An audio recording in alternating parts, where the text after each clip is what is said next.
우리의 생명의 근원 되시며 우리의 모든 것 되시는 하나님 아버지, 감사합니다. 한 주간의 부단한 삶 속에서도 하나님을 기억하게 하시고 주의 은혜를 그리워하게 하시며 이 시간도 주 앞에 달려 나와 살 길을 얻게 하시니 감사합니다. 하나님, 이 시간 찬양으로 하나님 앞에 영광 올려드렸습니다. 하나님, 우리의 찬양의 고백이 진심의 고백이 되어지길 원합니다. 우리 안에 내주하시는 성령 하나님께서 하나님 찬양의 고백대로, 우리의 믿음의 고백대로 이 땅 살아갈 수 있는 힘과 능을 더하여 주시어서 하나님 살아가는 동안에 날마다 주님과 동행해 나아가는 복된 은혜 있을 수 있도록 주님 역사하여 주시옵소서. 하나님, 이 시간도 주의 말씀을 나누는 가운데 하나님 함께 해주실 줄로 믿습니다. 하나님, 말씀 가운데 길을 열어주시고 말씀 가운데 말씀하여 주시어서 하나님을 더욱더 사랑하는 자리로 우리를 인도하여 주시옵소서. 감사드리며 예수님 이름으로 기도합니다. 아멘. 네, 우리 찬양 인도로 또 섬겨주시는 은평찬양팀 박수로 격려하겠습니다. 감사합니다. 네, 이 시간 함께 보실 하나님 말씀 출애굽기 28장 6절에서 14절 말씀입니다. 제가 가진 성경책 구약성경 124페이지 출애굽기 28장 6절에서 14절 말씀, 하나님 말씀 보겠습니다. 출애굽기 28장 6절에서 14절 말씀, 하나님 말씀을 제가 봉독하겠습니다. 그들이 금실과 청색, 자색, 홍색실과 가늘게 꼰 배실로 정교하게 짜서 에봇을 짓되 그것에 어깨바지 둘을 달아 그 두 끝을 이어지게 하고 에봇 위에 매는 띠는 에봇 짜는 법으로 금실과 청색, 자색, 홍색실과 가늘게 꼰 배실로 에봇에 정교하게 붙여 짤지며 호마노 2개를 가져다가 그 위에 이스라엘의 아들들의 이름을 새기되 그들의 나이대로 6 이름을 한 보석에 나머지 6 이름은 다른 보석에 새기라.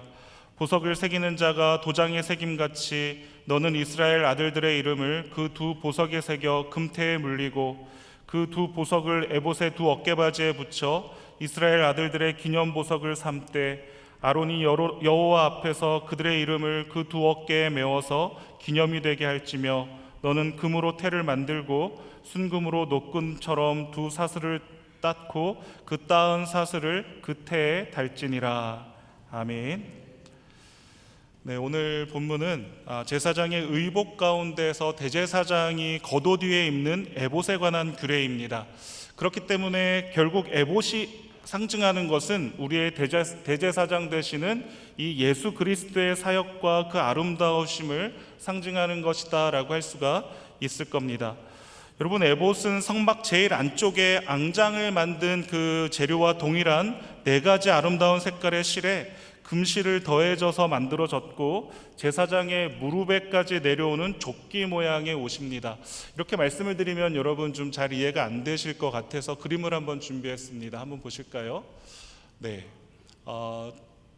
지금 이렇게 색깔이 좀 이렇게 휘황찬란한 게 저게 에봇이에요. 앞치마처럼 보이죠? 앞에도 있고 앞뒤로 있는 것을 에봇이라고 말하고 있습니다. 먼저 가슴과 등을 덮는 2개의 조각을 만들고 또 이 앞쪽과 뒤쪽, 그러니까 이 배 쪽과 등 쪽을 잇는 견대와 허리띠로 이 앞쪽과 뒤쪽을 연결했었습니다. 그리고 그 견대 위에는 이스라엘 12지파의 이름을 나이대로 새긴 호마노 보석 2개를 양 어깨에 하나씩 달도록 했습니다. 다음 사진 한번 보실까요? 네, 이 지금 노란색으로 동그라미 쳐져 있는 저 부분을 통해서 앞과 뒤를 이 보석의 이 견대를 통해서 지금 이어지고 있는 겁니다. 그리고 허리띠로 이 앞과 뒤를 지금 에봇을 이렇게 쪼매고 있는 것이죠. 그래서 이 호마노로 이 앞과 뒤를, 에봇의 앞과 뒤를 잇고 있는 이 견대는 매우 중요한 역할을 하고 있었는데 그 보석, 호마노라고 하는 보석 한쪽에 나이 순으로 이스라엘의 12지파의 그 12아들들의 나이 순으로 그 한쪽에는 6개, 또 다른 쪽에 6개의 이름을 적어서 새기라라고 말씀하고 있는 것입니다. 여러분, 이 호마노는 보석입니다. 그런데 이 호마노에는 이스라엘 12지파의 이름을 다 새겼습니다. 한 보석에 6개 지파의 이름을 새겨서 전체 12개 지파의 이름을 새긴 것이죠. 이제 사진 내려주셔도 되겠습니다. 그래서 이 시간에는 이 대제사장이 입는 이 에봇의 견대에 호마노 보석에 이스라엘 지파의 이름을 새겨 넣은 사실이 의미하는 바가 무엇일까를 함께 생각해 보고 은혜를 나누고자 합니다. 여러분, 호마노 보석에 이스라엘 12지파의 이름을 새겼다라는 것이 의미하는 바 첫 번째는요, 성도의 구원은 하나님께서 보장하신다라는 것을 우리가 생각해 볼 수가 있습니다.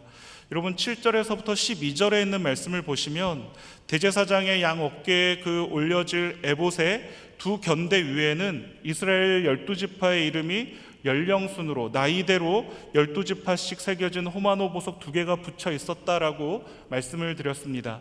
여러분, 이것은 대제사장이 이스라엘 백성들의 중보자로서 그들을 하나님께로 인도하는 막중한 역할을 맡고 있다라는 것을 보여줍니다. 여러분, 7월 10일 대속죄일이 되면 대제사장은 이렇게 정결하게 자신의 몸을 꾸미고 또 이 에봇을 입고 하나님 앞에 들어가게 됩니다. 들어갈 때 자신 혼자만 들어가는 것이 아니라 그 양어깨의 보석에 새겨진 그 이름을 가지고 함께 들어간다라는 것이죠. 여러분, 우리가 잘 아시다시피 구약에서 대제사장은 누구를 의미하고 있습니까? 히브리서 말씀을 보면 우리의 대제사장은 예수 그리스도이신 것을 우리는 잘 알고 있습니다.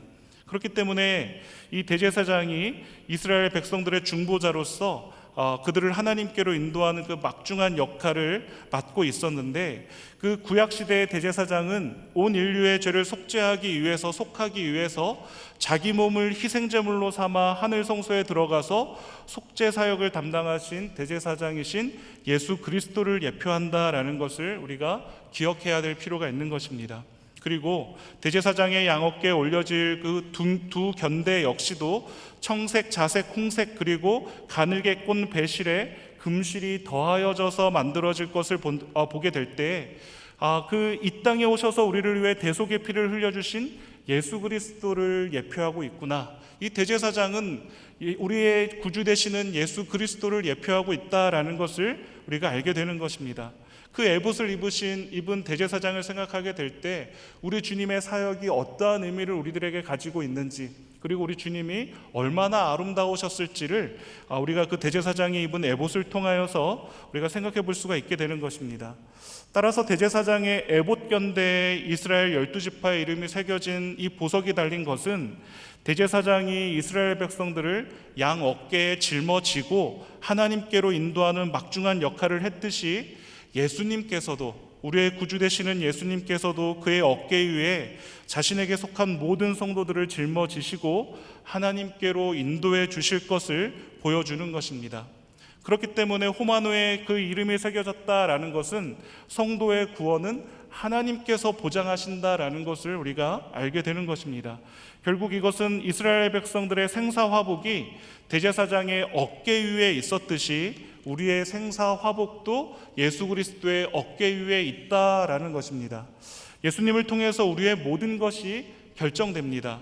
따라서 예수 그리스도를 떠나 다른 무엇을 통해서 우리의 생사화복에 관한 문제를 해결하려고 하는 것은 전혀 가치 없는 일이 되고 많은 것이죠.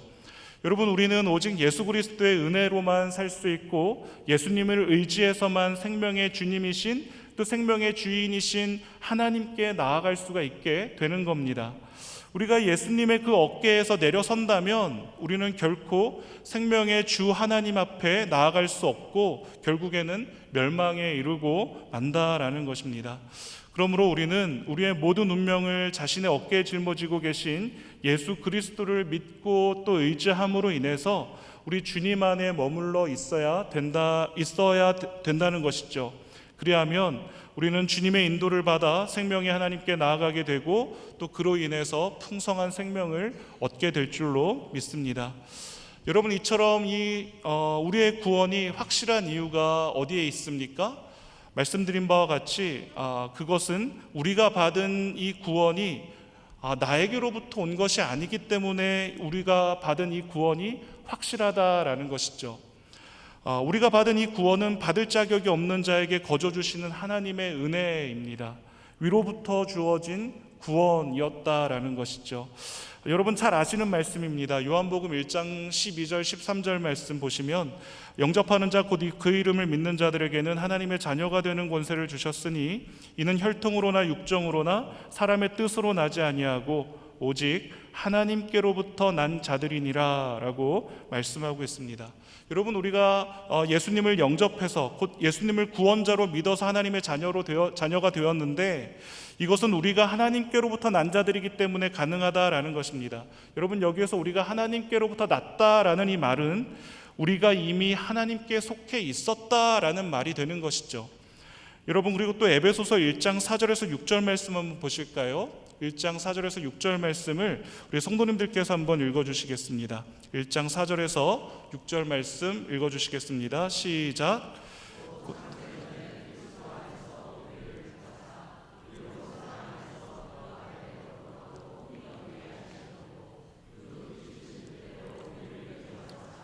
예수 그리스도로 말미암아 자기의 아들들이 되게 하셨으니 이는 그가 사랑하시는 자 안에서 우리에게 거저 주시는 바 그의 은혜의 영광을 찬송하게 하려는 것이라. 아멘. 여러분 이 말씀대로 하나님은 이 세상이 만들어지기도 전에 우리를 구원하시기로 작정하시고 택하셨습니다. 그리고 우리가 사는 이 시간 속에서 우리를 부르신 것이죠. 각자의 시간을 살고 있다가 하나님께서 우리를 각자의 시간 속에서 부르셨습니다. 우리를 그래서 하나의 시간 안에서 만나게 하셨습니다. 어떠한 계기를 통해서든 우리는 하나님의 부르심에 응답하여 회심하게 되었고 거듭나게 되었습니다. 그리고 하나님의 자녀가 된 것이죠. 여러분 이 과정을 보면 우리가 받은 이 구원이 어떻게 주어졌는지를 잘 알 수가 있습니다. 우리의 지식이나 또 나의 노력이나 나의 선행으로 구원을 얻게 된 것이 아니다라는 것이죠. 한때는 그것으로 구원을 얻을 수 있을 줄로만 알았습니다. 그래서 어릴 때부터 중고등부 시절 때부터 교회 일에 열심히였고 교회에서 사는 일들이 우리는 많았습니다. 어떻게 하면 죄를 짓지 않음으로 하나님을 기쁘시게 해드릴까? 죄를 짓지 않음으로 내가 구원받은 사람이라는 것을 스스로 증명해내려고 부단히 노력하고 또 죄를 짓게 되거나 또 스스로 다시 원래의 모습으로 돌아간 제 자신 때문에 스스로 괴로워하고 절망스러워하고 낙심하던 때도 분명히 있었습니다. 그런데 그러한 죄의 굴레에 갇혀 있었던 저를 하나님께서 나의 모든 모습들을 적나라하게 보여주시고는 그러한 모습 속에서 내가 스스로 나의 죄의 문제들을 해결할 수 없음을 하나님께서 철저하게 보여주셨습니다. 그리고는 그 모든 모습들까지도 그런 죄인된 모습들과 죄의 성품을 담고 있는 모습이 내 모습이라는 것을 스스로 인정하게 하신 것이죠. 그러면서 나에게는 전혀 소망이 없고 유일한 소망이신 예수 그리스도에게만 나의 구원이 있음을 온 마음으로 믿어 고백할 수 있는 복된 은혜를 저에게 베풀어 주셨습니다. 그러고 나서 또 다른 그렇다고 제가 죄를 안 짓지는 않았을 거 아니에요. 수없이 죄를 짓습니다. 늘 괴롭고 늘 아픕니다. 늘 속상하고 늘 제 자신이 한심할 때도 참 많이 있습니다. 그럼에도 불구하고 저에게는 변하지 않는 사실 한 가지가 있습니다. 이런 저를 하나님이 사랑하신다는 것이죠. 이런 저의 모습까지도 하나님께서 용납해 주신다는 이 사실이 저에게 그렇게 위로가 되고 저에게 그렇게 하나님을 더 뻔뻔스럽지만 하나님 앞에 그래도 나아갈 수 있는 그런 힘을 주는 사실은 이 사실밖에는 없습니다. 내 모습을 하나님이 받아주셨다라는 사실이요. 내가 착하고 내가 죄를 짓지 않고 더 교회 일에 열심을 다하는 내 모습을 하나님이 받아주신 것이 아니라 내 있는 모습 안에서 죄를 짓고 이렇게 낙심하고 절망하고 괴로워하고 아파하고 눈물을 흘리고 있는 내 그러한 모습 그대로를 하나님께서 받아주셨다라는 이 사실, 이 속에서 내가 하나님 앞에 택함받은 자라는 사실 안에 큰 안도감을 얻게 되고 그 사실 안에서 하나님을 찾을 수 있는 용기를 얻게 되는 것입니다. 여러분 이것이 구원받을 자격이 없는 자에게 거저 주시는 하나님의 은혜입니다. 여러분 이 사실만 보더라도 구원은 우리에게 달려있는 것이 아니라 전적으로 하나님께만 달려 있습니다. 만약 우리가 받은 이 구원이 우리에게 달려 있다면 아까 좀 전에 말씀드린 바와 같이 얼마나 불안하겠습니까? 우리는 쉽게 죄짓고 쉽게 게을러집니다. 이럴 때마다 주께로부터 받은 이 구원이 내게서 떠나갈까봐 우리는 얼마나 불안해하겠습니까? 그러나 우리가 받은 이 구원은 전적으로 하나님께 달려있기 때문에 불안하지 않습니다. 우리에게 구원을 주신 하나님은 신실하기 때문에 그렇습니다. 변치 않으시기 때문에 그렇습니다. 거짓이 없으신 분이 나를 택하여 구원하여 주신 내 하나님이시기 때문에 더 이상 흔들리거나 불안해하지 않아도 된다라는 사실입니다. 여러분, 오히려 우리가 이 변함없으신 하나님은 우리에게 은혜로 베풀어 주신 이 구원을 거두어가지 않으시는 분이시죠. 오히려 우리의 죄와 그 게으름을 깨닫게 해주셔서 다시금 더 주님 신앙을 부여잡고 하나님 앞으로 나아가는 일들을 우리 안에 계신 성령께서 날마다 우리를 이끌어 가십니다. 여러분, 우리 가운데 이러한 경험들이 많이 있으실 줄로 압니다. 예수님을 믿으면서 살다가도 때로는 시험을 받아서 신앙을 저버리려고 하신 적은 없으십니까? 내가 이렇게까지 예수님을 믿고 따랐는데 내게 돌아오는 것은 고작 이것밖에야? 라는 그러한 마음에 실망스러워하셨던 적은 없으십니까? 여러분, 그래서 여러분 어떻게 하셨나요? 신앙을 저버리셨나요? 우리에게 은혜로 구원을 베푸신 하나님은 신실하고 변함이 없으시기 때문에 여러분, 우리의 구원을 취소하지 않으십니다. 시험을 받아 신앙을 저버리려 할 때 때로는 위로도 해주시고 또 때로는 책망도 하시고 때로는 권면도 하시고 하셔서 우리로 하여금 다시금 그 신앙을 붙잡도록 하셨습니다. 여러분, 그렇지 않습니까? 그 증거가 지금 이 자리에 앉아 계신 여러분들의 모습이지 않으실까요? 목사님, 나는 이제까지 한 번도 그렇게 부인해 보려고 했던 적이 없어서 잘 모르겠어요 하시는 분들도 계시더라고요. 신앙훈련 할 때 여쭤보니까는 목사님, 나는 모르겠는데요 하셔가지고 제가 믿음 없는 사람이 된 적이 있었습니다. 여러분, 그러나 그런 분들도 있으시겠지만 우리가 살아가는 동안에 실망스러운 일들, 괴롭고 아픈 일들 앞에서 이 믿음을 부인해 보려고도 했고 이 믿음 앞에 저항해 보려고 했었던 모습들도 있지 않으셨을까요? 그럼에도 불구하고 우리가 이 자리에 앉아 있을 수 있는 것은 나의 의지가 강하기 때문이 아니라 하나님의 사랑이 강하기 때문인 줄로 믿으시기를 바랍니다.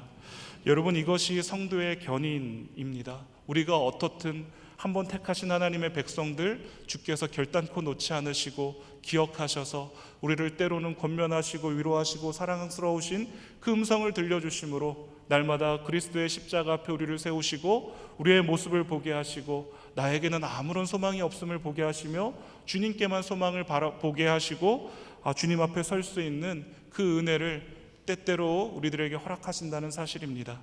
여러분, 그래서 시편 37편 23절과 24절에서 이렇게 말씀합니다. 제가 읽어보겠습니다. 여호와께서 사람의 걸음을 정하시고 그의 길을 기뻐하시나니 그는 넘어지나 아주 엎드러지지 아니함은 여호와께서 그의 손으로 붙드심이로다. 아멘. 여러분, 하나님께서 성도인 우리의 걸음을 정하시고 그 길을 기뻐하십니다. 때로 성도인 우리가 시험을 받아 넘어질 때도 있지만 아주 엎드러지지 않는 이유는 여호와께서 손으로 성도인 우리를 붙드시기 때문입니다. 여러분, 이처럼 우리의 구원은 확실하고도 안전합니다. 여러분이 오늘 한날 속에 살으신 한날 속에 어떠한 마음이 있으셨든지 그 여러분들의 그 마음 속에 불같은 마음이 일어났다가 정말 누구를 저주하고 싶은 마음이 막 불쑥불쑥 일어났다가 그러한 일들이 있으셨다 하더라도 우리의 모든 패부를 살피시는 하나님 앞에서 우리가 부끄러움으로 이 내 구원이 떨어질까 염려하지 않아도 되는 이유는 우리의 이름이 하나님의 신비에 새겨졌기 때문인 줄 믿으시기를 바랍니다. 호마노에 그 이름이 새겨진 것처럼 말입니다. 여러분, 또 두 번째로 제사장이 이름을 새긴 그 호마노를 어깨에 달고 하나님께 나아갔다라는 것이 무엇을 의미하는가를 보면 예수님께서 우리를 하나님께로 인도하신다라는 것을 이 두 번째 사실을 알 수가 있게 되는 겁니다. 여러분, 9절에서부터 14절에 있는 말씀 성경을 통해서 한번 한 절씩 교독하겠습니다. 9절부터 14절 말씀을 교독해 보겠습니다. 호마노 2개를 가져다가 그 위에 이스라엘 아들들의 이름을 새기되 보석에 나머지 6 이름은 다른 보석에 새기라. 보석을 새기는 자가 도장에 새김같이 너는 이스라엘 아들들의 이름을 그 두 보석에 새겨 금태에 물리고 그 두 보석을 에봇의 두 어깨바지에 붙여 이스라엘 아들들의 기념 보석을 삼되 아론이 여호와 앞에서 그들의 이름을 그 두 어깨에 메워서 기념이 되게 할지며 너는 금으로 태를 만들고 순금으로 노끈처럼 두 사슬을 닦고 그 땅 사슬을 그때에 달지니라. 아멘. 여러분, 여기 보시면 하나님께서는 견대의 달 호마노에 이스라엘의 아들들의 이름을 새겨 기념이 되게 하라라고 말씀하고 계십니다. 여러분, 이 말씀은 대제사장이 이스라엘 12지파의 이름이 새겨진 호마노가 달린 에봇을 입고 하나님께 나오면 이스라엘 백성들을 일일이 기억하시고 자비와 긍휼을 베푸시겠다 하시는 그런 하나님의 말씀의 의미가 있습니다. 여러분, 이것은 영적으로 볼 때 우리가 온 인류의 대제사장 되시는 예수 그리스도를 의지해서 하나님께 나아가기만 하면 하나님께서는 우리의 이름을 기억하시고 자비와 긍휼을 베풀어 주실 것을 말씀하고 있는 겁니다. 성도 여러분, 하나님은 예수 그리스도를 의지해 하나님께 나오는 자들을 모른다 외면하지 않으십니다. 여러분, 하나님께서 우리의 이름을 기억해 주신다는 것, 이 사실처럼 기쁘고 또 복된 일이 우리들에게 어디 또 있겠습니까? 여러분, 작년 11월이었습니다. 담임 목사님께서 합신대학원 채플에 설교를 하러 가실 일이 있으셨죠. 그때 저희 남자 교역자들도 담임 목사님을 따라서 오랜만에 대학원 그 학교를 방문할 수가 있었습니다. 저는 개인적으로 학교를 졸업하고 약 11년, 12년 만에 학교를 처음 가는 것이었어요. 그때 대학원 안에 서점이 있었는데 서점을 방문했습니다. 서점을 방문했는데 서점 사장님이 저를 알아봐 주시면서 한 목사님 아니세요? 목사님 지금 어디에 계세요? 아직도 대구에 계세요? 뭐 이렇게 아는 척을 하면서 반갑게 저를 이렇게 맞아주면서 저에게 인사를 건네주시는 거예요. 깜짝 놀랐습니다. 그리고 너무 감동했습니다. 제가 대학원 다닐 때 그렇게 눈에 띄는 학생이 아니었기 때문에 그렇습니다. 앞장서서 앞에서 총회 학생의 임원을 한 것도 아니었고, 제가 이렇게 눈에 띄는 성격도 아니고 그랬습니다. 있는 듯 없는 듯 학교를 다녔는데 그 서점 사장님이 저를 기억해 주시는 거예요. 너무너무 마음에 감동이 있었고 고마웠습니다. 10년도 더 지났었는데 저를 기억해 주신다는 사실이 그렇게 좋았었습니다. 성도 여러분, 그런데 누군가가 10년 전에 나의 모습을 생각하고 내 이름을 기억해 주는 것만으로도 너무 이렇게 감동이 있는데, 만왕의 왕 되시고 생명의 주님이신 하나님께서 우리의 이름을 기억해 주시겠다라고 말씀하고 있는 겁니다. 그것도 영원토록 우리의 이름을 기억하신다라는 것이죠. 여러분, 이것은 우리의 구원을 보장하시는 약속입니다. 장차 우리가 이 생의 모든 삶을 마치고 하나님께 돌아갈 때 하나님께서 우리의 눈에서 모든 눈물을 씻기시고 우리의 어깨를 두드리시며 이름을 불러주실 것만을 생각해도 우리는 참으로 진한 그 감동에 젖어들지 않겠습니까? 그러므로 여러분, 우리의 구원의 그 유일한 보장 되시는 예수님과 동행하시는 저와 여러분들 다 되시기를 주님의 이름으로 축원드립니다. 여러분, 이렇게 제사장 복장 가운데 에봇에 관한 내용을 오늘 살펴보았습니다. 보석에 이름을 새겼다라는 것, 이것은 우리의 구원의 확실함을 보장한다라고 말씀을 드렸습니다. 왜냐하면 이 구원이 우리에게로부터 온 것이 아니기 때문입니다. 하나님께로부터 온 것이기 때문에, 또 위로부터 온 것이기 때문에, 하나님께서 창세전부터 정해두신 구원이기 때문에 확실합니다. 때로 우리가 넘어지지만 아주 엎드러지지 않는 이유가 바로 여기에 있습니다. 때로는 절망의 늪에 빠질 때도 있습니다. 때로는 게으름 가운데 빠질 때도 있습니다. 교만의 자리에서 내가 마치 하나님이 된 것처럼 세상의 모든 것들, 내 힘과 내 능력과 내 지식과 지혜로 다 헤쳐나갈 수 있을 것만 같은 그러한 때도 있었습니다. 그럼에도 불구하고 하나님께서는 오늘도 그런 그랬던 우리들을 지금 이 자리에 세워 놓으셨습니다. 하나님을 예배하는 자리로, 하나님의 이름을 사랑하는 자리로 우리를 부르시고 또 모아주셨습니다. 여러분, 이것이 우리의 구원이 나에게 있지 않다는 가장 확실한 증거가 되는 사실입니다. 하나님께 있습니다. 절대로 변하지 않으시는 하나님의 약속이 그 우리의 구원을 담고 있기 때문에 우리의 구원은 절대로 흔들릴 일이 없다라는 것입니다. 우리가 넘어지더라도 말입니다. 신실하시고 변함없으신 하나님께서 우리에게 구원을 주시고 또한 우리를 붙들어 주십니다. 그래서 구원에 관해 흔들릴 때에도 얼마든지 변하는 우리의 감정이나 우리 자신을 보지 말고 우리에게 구원을 주신 신실하신 하나님을 바라보게 되는 겁니다. 어제는 기뻤다가 오늘은 우울해지는 게 그렇지 않습니까? 저는 개인적으로 아침에 이 텐션이 막 이렇게 올라오지를 않습니다. 아침에 이렇게 아침에는 좀 마음이 좀 기분이 이렇게 쫙 가라앉고 차분해집니다. 그런데 우리 목사님들 중에는 이렇게 아침부터 텐션이 막 이렇게 올라가 계셔서 이렇게 막 정겹게 말씀을 잘 하시는 우리 목사님들이 있습니다. 그런 분들을 볼 때 제가 마음으로는 되게 좀 부럽습니다. 나도 좀 저렇게 좀 에너지 좀 있어 봤으면 좋겠는데, 저는 점심을 먹어야 좀 에너지가 좀 나와서 좀 그때 좀 이렇게 텐션이 올라오는데 그 전까지는 좀 이렇게 좀 잘 올라오지가 않습니다.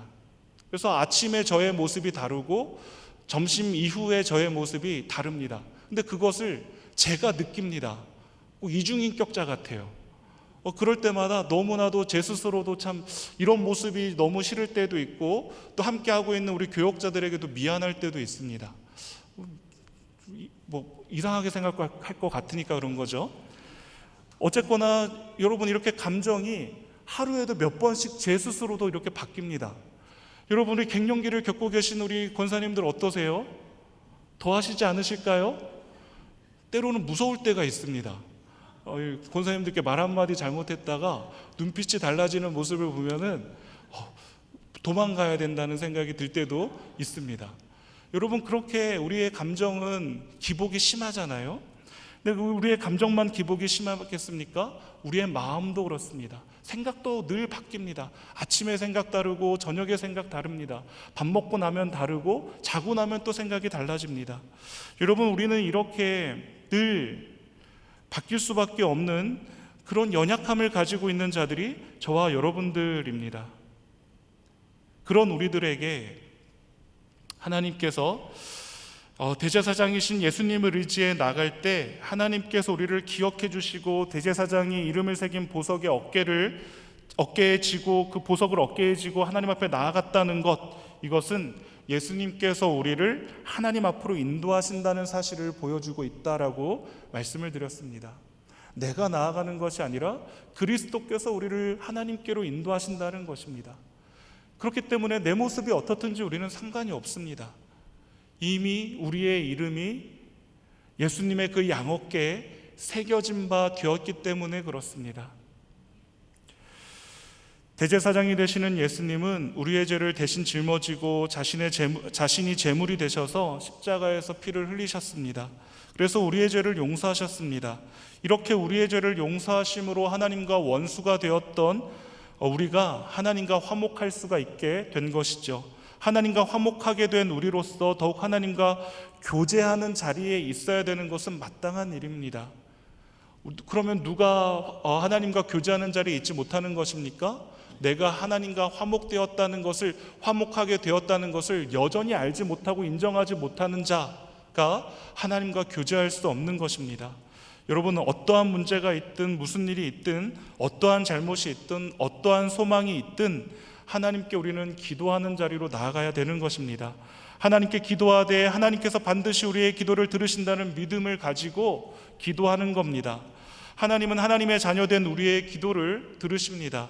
그리고 최선의 것으로 응답하십니다. 때로는 즉각적으로, 때로는 늦추셔서 기도의 내용이 바뀌도록 하심으로, 또 때로는 전혀 다른 내용으로 어찌되었든 하나님께서는 최고의 최선의 것을 우리들에게 응답하신다라는 것입니다. 그래서 우리의 믿음이 자라게 하십니다. 우리의 삶이 복된 삶이 되도록 하시는 분이 우리 하나님이시다라는 것입니다. 사랑하는 성도 여러분, 바라기는 이 사실을 다 믿으시기를 바랍니다. 인생의 문제를 하나님께만 맡기고 하나님께만 의지할 수 있기를 축복합니다. 하나님께 맡기기에 또 하나님만을 의지하기에 하나님 뜻에 순종하는 우리 모두가 다 되시기를 주님의 이름으로 축복합니다. 여러분, 끝으로 빌립보서 4장 6절과 7절 말씀 보실까요? 제대로 한번 다 같이 읽어보겠습니다. 시작. 아무것도 염려하지 말고 다만 모든 일에 기도와 간구로 너희 구할 것을 감사함으로 하나님께 아뢰라. 그리하면 모든 지각에 뛰어난 하나님의 평강이 그리스도 예수 안에서 너희 마음과 생각을 지키시리라. 아멘.